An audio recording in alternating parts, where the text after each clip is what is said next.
And President William Ruto has tonight warned the private sector to rally behind the proposal to include a 3% housing levy on the proposed Finance Bill 2023, terming it a game changer in the manufacturing industry and a solution to the unemployment crisis in the country. According to the head of state, the vision to give Kenyans decent homes is long overdue and can no longer be delayed.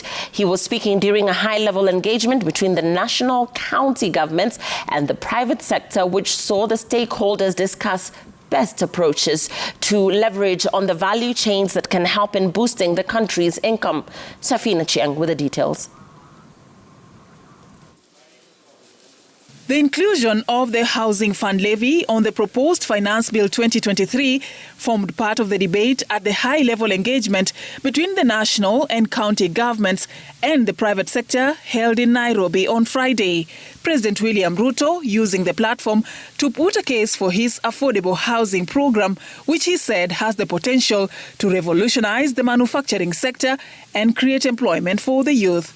Are we going to stop a whole project that can hire 1 million young people every year, a project that will support our industrialization agenda, those who produce cement, those who produce steel, those who produce doors, those who produce hinges and windows, the architects, the quantity surveyors, the electricians, the masons, the carpenters who are supposed to work in that space? Are we going to stop the whole of that exercise because we are not sure about governance? His charm offensive coming amidst a growing concern to the housing plan, with stakeholders questioning the government's priorities at a time when the country is facing an economic downturn. President Ruto insisting that the vision to give Kenyans decent houses can no longer be delayed. The project has been with us for 5 years. We started in 2018. This is now 2023. We are in the time scale of Singapore. We are 60 years late. I don't know whether we need to be 61 years late.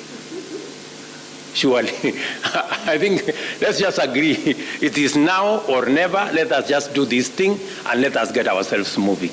The high-level engagement between the national and county governments and the private sector offered a platform to discuss the opportunities that can be tapped in the different value chains to boost the country's revenue. All these county governments, and would have been more, Your Excellency, it's just that the notice was a bit short, and yesterday was Madaraka, but we're about 15.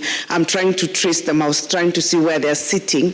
All the county governments you're seeing here, and many that are, and the rest who are not here, we have all identified our value chains.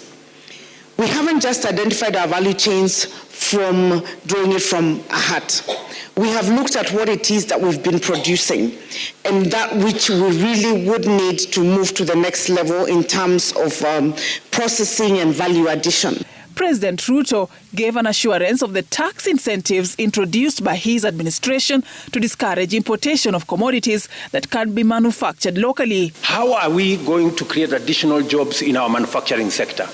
How are we going to stop the hemorrhage of foreign exchange if we are importing what we can produce locally?